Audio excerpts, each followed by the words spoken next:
Subscribe गर्नुहोस् take नुजरा च्यानललाई र सँगै रहेको बेल आइकनलाई थिच्नुहोस् लेटेस्ट टेक्नोलोजी भिडियो सबैभन्दा पहिले देख्नको लागि।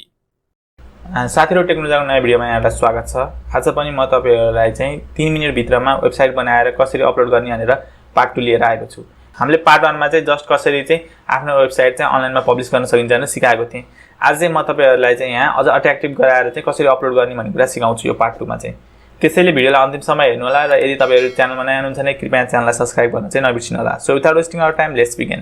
आज मैले बनाउन गएको वेबसाइट चाहिँ यस्तो हुनेछ जहाँ चाहिँ तपाईहरुले आफ्नो सिभी बनाउन सक्नुहुन्छ। त्यसको लागि चाहिँ सबभन्दा पहिले तपाईहरुले free HTML website template W3 skill भनेर गुगलमा सर्च गर्नुहोस्। सर्च गरिसकेपछि सबभन्दा पहिला आउने वेबसाइट खोल्नुहोस्। यो खोलिसकेपछि तपाईहरु यहाँ हुनुहुन्छ सिभी टेम्प्लेट भन्ने टेम्प्लेट सर्च गर्नुहोस् र एड ट्राई इट योरसेल्फमा क्लिक गर्नुहोस्। यो क्लिक गरिसकेपछि तपाईले यो कोड सबै कपी गर्नुहोस्। यदि तपाईले यहाँ लिंक पाउनुहुँदैन भने म लिंक चाहिँ डिस्क्रिप्सनमा राखिदिन्छु, त्यहाँ गएर चाहिँ चेक गर्न सक्नुहुन्छ। त्यसपछि डेस्कटपमा गएर एउटा फोल्डर क्रिएट गर्नुहोस् र नाम दिनुहोस् वेबसाइट। त्यसपछि भिजुअल स्टुडियो कोड खोल्नुहोस् र यो फोल्डरलाई चाहिँ यहाँ ड्र्याग गरिदिनुहोस्। त्यसपछि यहाँ क्लिक गरेर न्यू फाइल एउटा नयाँ फाइल बनाउनुहोस् index.html। यो चाहिँ होम पेज हुन्छ सबै वेबसाइटको। त्यसपछि यो कपी गरेको कोडलाई लिएर यहाँ राखिदिनुहोस्।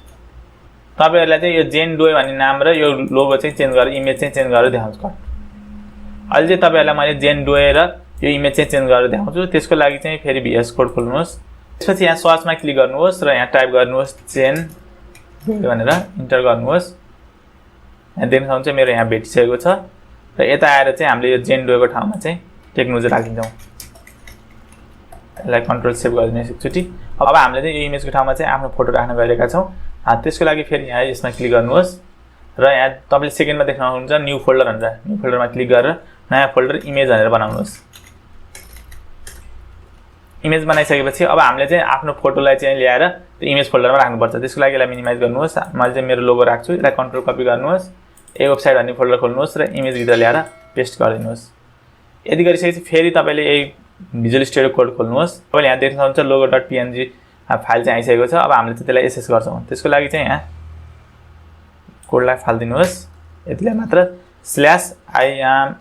/image image अनि /logo.png अनि टाइप गर्नुहोस्। तपाईको चाहिँ नाम जे छ फाइलको त्यो टाइप गर्नुपर्ने हुन्छ। यहाँ कुन फर्मेटमा भनेर यहाँ हेरेर चाहिँ टाइप गर्नु होला। कन्ट्रोल सेभ गरिदिनुहोस् र अब हामीले चाहिँ यो फोल्डरलाई चाहिँ नेटलिफाईमा अपलोड गर्छौँ। त्यसको लागि नेटलिफाई खोल्नुहोस् र यहाँ एड न्यू साइटमा क्लिक गर्नुहोस्, डिप्लोय म्यानुअलीमा क्लिक गर्नुहोस् र त्यसपछि आफ्नो यो डेस्कटपमा भएको फोल्डरलाई चाहिँ ड्र्याग गरेर यहाँ छोड्दिनुहोस्। यसले एकैछिन लिन्छ अपलोड हुनलाई। यहाँ देख्न सक्नुहुन्छ मेरो वेबसाइट चाहिँ पब्लिस भयो। अब यो डोमेन नेमलाई क्लिक गर्छु र मैले ओपन न्यू ट्याब गर्छु। यहाँ खोलिसकेपछि मेरो टेक नुजरा नै आएको छ र मेरो लोगो पनि आएको छ यहाँ। अब हामीले चाहिँ यो वेबसाइटको लिंक सम्झिन चाहिँ गाह्रो हुन्छ, यस्तो गाह्रो छ। यसलाई चेन्ज गरेर सिम्प्लिफाई गर्छौँ। त्यसको लागि चाहिँ फेरि तपाईहरु यहाँ जानुहोस् र साइट सेटिङमा क्लिक गर्नुहोस्। साइट सेटिङमा क्लिक गरिसकेपछि चेन्ज साइट नेम भन्ने छ यहाँ, यसमा क्लिक गर्नुहोस् र यसलाई फाल्दिएर आफ्नो साइट नेम लेख्नुहोस्। जस्तै टेक नुजरा लेख्छु मैले र सेभ गरिदिनुहोस्। सेभ गरिसकेपछि तपाईले यहाँ देख्नुहुन्छ मेरो साइट नेम चाहिँ चेन्ज भयो। यसलाई ओपन न्यू ट्याब गर्छु म।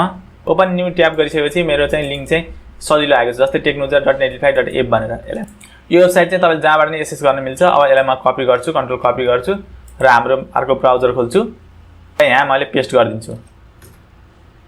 पेस्ट गरिसकेपछि तपाईले देख्न सक्नुहुन्छ यहाँ मेरो वेबसाइट चाहिँ एक्सेस भएको छ। अब तपाईले यसै गरी पनि अरूहरू जस्तै यो वर्क एक्सपिरियन्सहरू यो सबै चेन्ज गर्न सक्नुहुन्छ। चेन्ज गरिसकेपछि आफ्नो वेबसाइटलाई चाहिँ फेरि डिप्लोय गर्नु होला। त्यसरी चाहिँ हामीले चाहिँ स्ट्याटिक वेबसाइटलाई डिजाइन गरेर अपलोड गर्न सक्छौँ। यदि तपाईलाई चाहिँ यो सबै कुराहरू चेन्ज गरेको भिडियो चाहिन्छ भने चाहिँ कृपया कमेन्ट सेक्सनमा कमेन्ट गर्नु होला। मैले त्यो भिडियो पनि बनाएर अपलोड गर्नेछु युट्युबमा। तपाईहरु यदि गर्दा पनि कहीँ अड्किनु भएको छ भने कृपया मलाई इन्स्टाग्राममा मेसेज गर्नु होला @technujra चाहिँ म तपाईहरुलाई त्यहाँ हेल्प गर्नेछु।